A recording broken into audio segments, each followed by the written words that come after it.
Right, Pranav, we have half an hour to get into the vast Adani empire. We'll try and cover as much of ground as we can.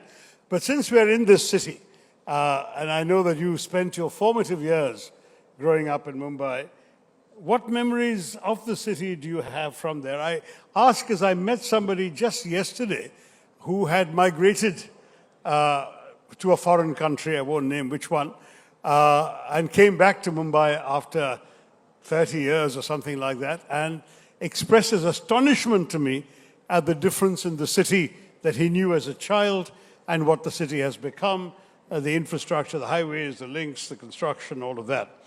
Do you find yourself also comparing the Mumbai of your childhood with the Mumbai you are helping to build today? And how do you see not just the Mumbai of today, but the future of Mumbai? Thank you, Sashibhai. Thank you, ABP, for this opportunity. Coming to your question, yes, I did spend, मेरे बचपन में मैंने काफ़ी साल मुंबई में गुजारे थे. देखिए एक चीज़ है मैंने मुंबई की देखी है कि जो मुंबईकर्स है, they are full of resilience. See, we have to see that Mumbai is a city of dreams.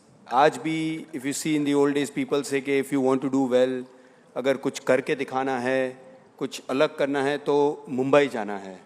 So, you know,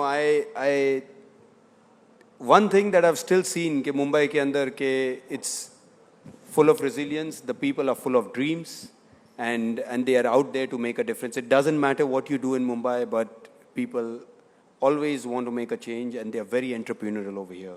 ये सपनों का शहर है, लेकिन ये सपनों को आधार बनने के लिए you also need concrete, you need steel, you need to put something on the ground. That's where you've been directly involved. So tell us about how you see that heading. Is this city going to be more of a concrete jungle? Is there space for human beings? Yeah, I think we have to give credit to the leadership that we have in Maharashtra right now. आप अगर आप देखेंगे तो जो, and you know, I've been coming to Mumbai very often, though we are domicile of Gujarat. लेकिन आप देखेंगे तो मुंबई अभी लास्ट कई सालों में बहुत चेंज आ गया है. Getting from one place to the other is become much easier. रही बात कॉन्क्रीट जंगल की, तो we have to remember that Mumbai is a island city. तो the only way for it to grow is to grow to the other parts and through connectivity. You know, if you see के जो पहले मुंबई में था, we had one airport, now we have two airports, we have beautiful connectivity. अभी बहुत change हो गया है मुंबई. तो I think ease of moving around, if nothing, is much better in Mumbai right now. We'll still have to fix the trains, but we'll come to that in due course. You obviously, the Adani Group has various real estate ventures right across Mumbai. In fact, you've got developments all over the country, right? Ahmedabad, Delhi, NCR, etc. But the one thing that has got some headlines is the Dharavi redevelopment. It stands out in many ways as an amazingly ambitious contract. It has immense significance as an urban project for the nation, because this has been by far India's, perhaps Asia's, largest slum, it was called, and obviously it will not be a slum any longer. Can you tell us what is the group doing to ensure that this project actually reflects the aspirations of those who live there and of the broader city of Mumbaikars? How are you incorporating the vision that you have with the lived realities of Dharavi's residents? Are you putting them into the planning process? Are you consulting the people living there now? What concrete steps will you take to transform it into the kind of world-class residential hub that Adani Group has been talking about? There was a lot of questions, but I'll try to place it in order. देखिए ये धारावी जो है, it's not only India या Asia's, but it is the world's largest urban regeneration development project in the urban setting. As यहाँ पर काफ़ी लोग जो मुंबई से है वो जानते हैं कि यहाँ से सिर्फ 2 किलोमीटर दूर from BKC we have what we call Dharavi. Dharavi के अंदर आज की तारीख में almost 1 million people या 10 लाख लोग रहते हैं, काम करते हैं. They have commercial establishments. We are blessed as a group to have the opportunity to make a difference to their lives. हमारे लिए ये project एक real estate project है ही नहीं. पहली चीज़ तो it is a really an infrastructure project that is going to last in excess of at least 15 to 18 years. The slum, You mean 15 to 18 years to construct it? No, the construction for the slum dwellers, the redevelopment, what we call, वो हम कर लेंगे 7 साल में. 7 साल. But then the other sale buildings and the whole city that we are planning to build. And mind you, this is a city by itself because we are going to build retail over there, commercial over there, housing over there, hotels over there, shopping, movie theaters, retail, everything over there. Sorry? Movie theaters. Movie theaters also Bollywood over there, after. Bollywood of course. So the whole वहाँ की जो पूरी look and feel is going to change. And for the people, देखिए आपने जो बोला वो बहुत सही बात है कि how this is a really inclusive project. The most important thing for us are the people living in Dharavi. See, we as a group believe कि ये जो भी हम कर रहे हैं, we are doing it for the people. And believe me, Shashi ji, that if the people of Dharavi are with you, nobody can stop you from doing the redevelopment. मैंने personally जब वहाँ लोगों से when we took over the project about a year ago, when I would talk to the people there, सब यही कहते थे कि over 3 generations we have lived a life like this. And mind you, it is not fair as Indians कि हम ये accept भी करें कि when we are living in such luxury, we see people how they are living there. So really for us, it's a project with purpose for the group. And the purpose is to give a better lives to our fellow Indians, 1. 2, to give a life of dignity. And when I mean dignity, I don't mean it in any other manner. What I mean is give them opportunities. They are so hungry for opportunities. And they're full of, how to say, they really want to work hard. They really want to make their mark. They really want to make a difference. And I'm telling you, the people over there who living domicile of Dharavi are super smart people. It's just that they have to be given an opportunity. We are trying in our little way to help build that. So give me an example of the kind of opportunities you think you might be able to provide some of the young people of Dharavi. So, you know, what we have started with, even prior to starting the real redevelopment, we have started a lot of skilling for people over there. Very relevant. We've started there are a lot of sportsmen bubbling to come out of there. We've given them a lot of sporting opportunities where we are training them, we are having competition. There are a lot of people who are, you know, artisans in their own So you manner. have a sports ground also there? Yes. That takes up space. Yes, it does. But that's part of your plan. It's a part of our plan. So, Did you like involve them in your planning? Did you consult residents on the plan? Yes, of course. You see, this project, why it is special is because अगर आप जानते हो कि यहाँ पर जो slum rehab जो यहाँ मुंबई में होता है, तो by compulsion you have to give 300 square feet. But in the case of Dharavi, they have a special government resolution saying कि वहाँ उनको 350 square feet carpet दिया जाए, which today in that area the price is almost in excess of 90 lakhs to 1 crore rupees. So this is the kind of free housing they will get against the slums that they are living in. So when we discussed with them, okay, how do you want the placement of the house? How do you want, and mind you... House आप कहते हैं तो flats होंगे ना? Yeah, the flats होंगे. And plus the whole city development, we have shared it with them. The whole master planning, we have shared it with them. So the communities around there are a part of the development that we are planning over there. So it's an inclusive development. तो इनके सपने भी आप सुने हैं? In the fulfillment of the dreams. ठीक है. I was impressed to hear you talking like that about involving people, because honestly, empathy is not often associated in our country with large-scale infrastructure development. It often comes, of course, when leaders speak about community-centered development. Now, you have talked about how you're going to get the community involved. I'm glad to hear that.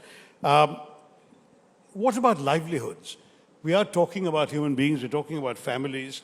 Are there going to be job opportunities within that space for them? Can you see some Dharavi residents finding new jobs they don't have today in the new township that you are building? So for this, I'll answer it in 2 ways. One is I'll talk about Dharavi itself, and one is I'll talk about what, as a group, we do whenever we go to communities outside. So, जैसे हमने बताया कि धारावी के अंदर we are not only planning to do the other infrastructure, but look at education over there. Look at how the people over there can be, if they have jobs, how they can do better, how they can be upskilled even better, how people will get jobs inside. We are connecting as we speak right now. We have started a whole, there's a whole team there, including portals to make sure that जैसे आपको jobs चाहिए और एक बाजू there are people who want jobs, how to match them. We are working on that already. We have done job fairs inside. So this we are doing our way to for the outreach, community outreach के लिए we have already started doing that. The second part that I want to say is as a group, आज हम almost over 285 से 300 different sites है हमारी all over India, हमारे सभी businesses में. As a group we believe कि you have to give opportunities to people around, because हम ये मानते हैं कि आज समझो हमने कहीं पर भी कोई प्लांट डाला, हमारा सीमेंट प्लांट हो या हमारा एयरपोर्ट्स हो या हमारा यूटिलिटी पावर प्लांट हो, तो we are actually going in their community, we are guest, they are the domicile of people over there, so we have to respect that they have invited me to go over there. So the first thing we do is, जो आजकल काफ़ी group जो CSR कहते हैं, हम CSR नहीं मानते, हम मानते ही हमारी ड्यूटी है. So what we do is हम लोकल एम्प्लॉयमेंट देते हैं, खास करके हाइपर लोकल एम्प्लॉयमेंट देते हैं for people around there. We take them. If sometimes we feel that there is a gap between what we want and what they are able to do, then we skill them. But we make sure that we take them. And Sashi ji, you will be happy to hear कि हमने ये इसका पूरा data analytics किया है. First of all, जो वहाँ के local लोग रहते हैं, या जिसको हम कहते हैं कि हम hyper local employment से लोग को लेते हैं, these people, they are more hungrier because they have not got opportunities. Second, they are very ambitious. This tier 2, tier 3 city, I've always been advocating this. They are more ambitious than what you see, because यहाँ पर तो we believe that this is all given, you know. But when you go over there, for them, everything is a luxury. And third, data shows that they are more loyal towards the organization. Those people who you employ locally, they will stick with you for a longer period of time when they are skilled, and they are more loyal. That's actually the kind of attitude I'd like to see. I must say that I've actually seen some of this at work, not in your area, Pranav, but your group has established a pretty significant presence in my state of Kerala. And in my own constituency, we have the Vizhinjam International Seaport Project, which began operations in December 24, but they were constructing it for almost a decade before that. And it's a PPP model. And what's interesting is that PPP is widespread now in the country. We are getting private-public partnerships. State provides the land, the private sector provides the capital, the construction, whatever. And I'm very, very curious because when Pranav said what he said about the people of the community being involved, I remember going to Vizhinjam, which is essentially a port that's come up amid a fishing community. And there I saw a young girl who was the daughter of a fisherman, sitting in an air-conditioned room in front of a computer console, operating a joystick in a very sort of complicated, lots of buttons and dashes and dots and so on. She's operating a joystick, moving the largest crane in the world. And there I was seeing a crane which even 10 years ago, you would have needed a hefty guy to move some very heavy levers and so on to move that crane, sitting on top of a huge height. And here you've got this young girl from humble background, trained and skilled to do all this with a computer joystick. I must say, to me, this was the kind of extraordinarily moving potential that, for me, development is not just figures, it's lives, it's human beings and how they change. And that's what I'd like to hear more and more in you, Pranav, and I'm glad to say that you said that. Yeah. What is your... Before we go back to empathy again, let's talk briefly about Vizhinjam, because it is in my constituency, I have an interest. What is your long-term vision for that port and for, you've probably been many times to Mundra port. How does it compare? How do you see the scale and success of port development in our country? We have long coastlines. Earlier today in a discussion on China, we were talking about the fact that our coastline is actually longer than China's. And yet China is a big Indian Ocean power and we haven't been that. What can we do now to develop our ports? Now that you're talking about Vizhinjam, I'll tell you that Kerala over the last, I would say, 20-25 years have hardly seen any large investments coming in. So first I must congratulate you all for attracting investments of a size of Vizhinjam Port. Second, Vizhinjam Port जो है वो इतना strategically located है कि it is basically a feeder port all the way, if you see on Singapore and Straits of Malacca on this side, yeah, if you see Fujairah or, all the Middle East ports, exactly on this side. And Colombo to the south. And Colombo to the south. So all these ports were actually, ports were actually attracting cargo meant for India and for the Indian ports. तो आज अगर हमने एक हिंदुस्तान में एक strategic port बनाया, that itself is very strategic to the country, point number one. Second, जो आपने बोला, thank you for your kind words, that वहाँ पर you're just endorsing what we are doing as a group के हम local लोग को ज़्यादा प्रोत्साहन करते हैं for the jobs. And you will be pleasantly happy to know that most of the staff who's working at the port are female staff over there, all from the local community and all from backgrounds, like you said, from the fishermen community. So in those days, they didn't have an opportunity to go and do anything else, but we made sure that we indulged them over there in the port. And today they are doing, and sorry. You train them, you skill them. And we train them, we skill them, and today they are doing super jobs, and most of the people that you've seen inside when you went to the port are all female staff members we have there. So what I want personally to advocate is that you guys do more skilling generally, because you talk about the young being given opportunities, but are the young ready to seize these opportunities? Do they have what it takes to be prepared to work in the world of the 21st century? And for that, you'll have to invest, it seems to me, in skilling extensively in all your projects. That's right. So let me turn to another area, which is energy, that you guys are getting involved in. I've heard about some of your projects in the energy field. Are we now ready for a green energy transition in India? And what would your group be doing to bring that about? Energy transition, Abhi, it is something that we have no option but to move towards that. Yeah. Of course, the base load today also comes in from thermal power plants that we have in India, which is also required. The way that India is now demanding energy. देखिए आज अगर हमको 2047 में विकसित भारत बनना है, अगर हमको $40 trillion की economy like the leadership, like our honorable PM says, अगर हमें बनना है, then the first thing we have to do is support our SMEs and MSMEs, plus all the industrial and manufacturing growth that the country is going to see. Because now India is becoming a demanding country. India is now seeing what we have seen globally we want in India. For that, there will be a very high requirement of energy. Energy will come in either from thermal sources, but now we are also moving and energy transiting to greener what kind of green energy? And those are, of course, in the renewable sense, more solar, wind. In fact, our group is proud to say that we are building one of the world's largest generation of green capacity in the border near India and Pakistan, where we are building 30 gigawatts or 30,000 megawatts in one single location. So I think India is kind of ready for real energy transition, and it's happening in a massive way. Do you see us becoming a majority green energy producer? And if so, by when? With the right mix, yes. Okay, well, I mean, you mentioned the project near the Pakistan border, and again, that reminds me of the controversy that arose about it. How do you handle all the scrutiny, the constant scrutiny of your business in India and abroad? I mean, I ask this frankly because as a politician, I get a lot of scrutiny myself, and not all of it very kind or fair. You chaps have been getting your fair share or unfair share.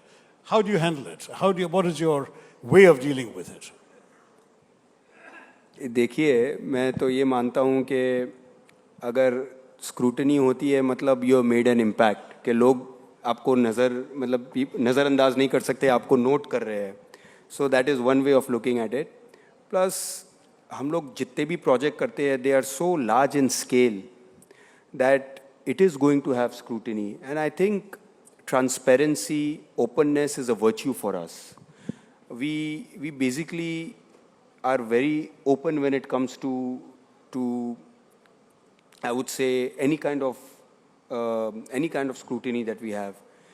Second, I would also like to say that all the projects that we have done till now is either through a transparent mode of tendering or either through open process. But having said that, you are right that, you know, many a times, देखो classic example मैं धारावी पे वापस जाऊँगा. धारावी के अंदर भी there were, I won't say scrutiny, but there was a lot of political involvement in the sense that, you know, what are we doing over there? तो हम तो एक चीज़ जानते हैं कि अगर वहाँ के लोग आपके साथ है, and I've always been saying this, कि when the people of Dharavi really want change, it doesn't matter who wants it or who's not against it, which political party is against it. At the end of the day, everybody wants positive change. When I talk to the youngsters in Dharavi, you know, everyone's got a phone and they're saying, we know what's happening around in Bombay. Why are we deprived of the change? I'm telling you, whether it's us or anyone else, nobody, and I mean it, nobody in India can stop the change. जो नया भारत देने वाला है, जो नया India देने वाला है, nobody can stop it, and we are a product of it. Good. An endorsement of transparency is always welcome, I think, in the 21st century. But let me give you a 19th century or even older quote. My old boss at the UN, Kofi Annan, would often remind me whenever unfair criticism came our way. He said, little boys only throw stones at trees that bear fruit. So you are bearing some fruit. You'll have to take the stones with it, but continue producing the fruit. The country needs it. Thank you. But let me move to a slightly different direction since you talked about, we asked you the tough questions on business. Let me ask you one I'm sure you wouldn't mind answering, which is about your philanthropy. One of the things in our country that big businesses, needless to say, are expected to do is CSR. It's now a legal requirement as well. I gather that especially, I think, during your uncle's birthday, there was an announcement made about education and healthcare in particular. Is that going to be a major focus of the Adani Group's philanthropy? Yes. जब हमारे chairman Gautam भाई की 60th birthday थी, about 2 years ago, as a family, we decided to donate 60,000 crores. And this money that we decided was in 3 verticals. One was education, one was skill development, and third was healthcare. Because we feel that these are 3 fundamental pillars that India requires to eventually get to the next level. And you all do this is entirely as part of CSR? It's entirely a part of CSR. तो आज की तारीख में जैसे health care है, so we are planning to build hospital in Mumbai, in Gujarat and other parts of India. Skilling. Mumbai में तो बड़े अस्पताल है. आप कहीं rural area में जाइए ना. Of course, we will also look at rural areas, but I'm just talking about large hospitals, which you know, मैं आपको बताऊं कि हिंदुस्तान के अंदर जैसे आप कह रहे हैं कि काफ़ी hospitals है, पर मैं आपको बताऊं कि जिस तरह अभी अपनी demand increase हो रही है, it is of a very different level. Very few people actually see कि where we are going to be 10 years from now. आज मैं आपको बताऊं कि जैसे होटल्स है, आप बोलोगे कि यहाँ होटल्स भी बहुत कम है, आपको एक कमरा कहीं नहीं मिलेगा. Same is with Delhi, same is with go anywhere. So I think everywhere there is a requirement of all basic necessities. Now second, just coming to skilling, we believe that skilling is such an important part, because though you will say we have engineers coming out, but are they really good enough to be doing engineering? We don't know. So that is where we are actually skilling them to be a part of the job. We are extending them. आज की तारीख में आप देखोगे कि US के अंदर उनको internship मिलेगी, वो पहले training करते हैं. In India, we are doing that hands-on at the level of our businesses so that they can learn and they can eventually come and join in each areas. So skilling is that important. We are building skill centers everywhere. हम लोग skill centers हमारे सभी large setup के ऊपर skill centers बना रहे हैं. And are those skill centers linked to flourishing, functioning businesses? Yes, they are. So that people can see what's actually required in the real world. Exactly. And that is extremely important, because I'm afraid one of our frustrations with skilling is a lot of our government's efforts, for example, the ITIs. It's very similar to... exactly. But they're using outdated equipment, they're using things that are no longer used in factories. Yes. Look, I can tell you, I used to head an organization called the All India Professionals Congress in my party. We did a survey in Kerala of some 10,000 Kerala engineering graduates. You know what we found? 66% of them are today in jobs that never required an engineering degree. So basically what they studied was irrelevant to the marketplace. Oh my God. This is a challenge that you folks also have to help rise to. If a company like Adani, a group like Adani can train people in ways that are employable, whether you hire them or whether you give them a certificate that can make them hireable elsewhere. Exactly, exactly. I mean, we give them the option, but then what we want to do is make them eligible to be hired anywhere in the kind of industry. So they have an option. And you're doing this all over the country? Are you Yes, setting up centers in how many places? Presently, we're doing it in 6 locations, and then now we're going to... But north, south, east, west, everywhere? Sorry? North, south, east, west, Yes, everywhere? everywhere. Wherever we have large establishments, that's where we plan to... Because we know that we'll need a lot of hiring over there anyways. Excellent. That's important. And you mentioned education as the third pillar. What are you doing in education? So in education, we are looking at, building schools, both primary, secondary, as well as colleges, where in today's world, what is required, we can't be teaching something that was relevant 10 years ago. Today, the way things are moving, whether we talk about AI or the way people have to adapt to changes, we are trying to do that through education. So by the time that they are ready to come into the market, they're already ready. They're already future ready. Fascinating. Okay. I want to bring us back to where we began because we've just got a few minutes left. Mumbai. Look, I grew up in Mumbai myself. I remember it as a city that at that point was choking on itself. And now suddenly the lungs have opened up. You've got various links, connectivity you talked about. Are there specific directions you want to see Mumbai going? And in particular, what can other Indian cities learn from the Mumbai experience? I mean, I've been joking to some degree about the Mumbaiization of Bangalore, which is also now choking on itself. Other cities all seem to be heading in that direction. I represent a tier 2 city, and I'm delighted that I go to a city where you can get from anywhere to anywhere in 20 minutes, which is not true in Bangalore or Hyderabad or Mumbai. I'm told increasingly not even true in Pune. So how do we manage to improve the quality of life for our urban residents, particularly as more and more cities grow in the decades to come? See, I think Mumbai, there is a lot of urbanization happening, and the whole urban infrastructure is going through a very large transformational change. I don't know if you've noticed, जो पहले हम लोग कहते थे कि to get from South Mumbai to the airport, it would take us almost 1.5 hours. Today, I can tell you, in 35 minutes, you can get from one place to the other. So gone are the days, Sashibhai, when you say that, it would take so long. Now things have changed over here, and they're getting even better.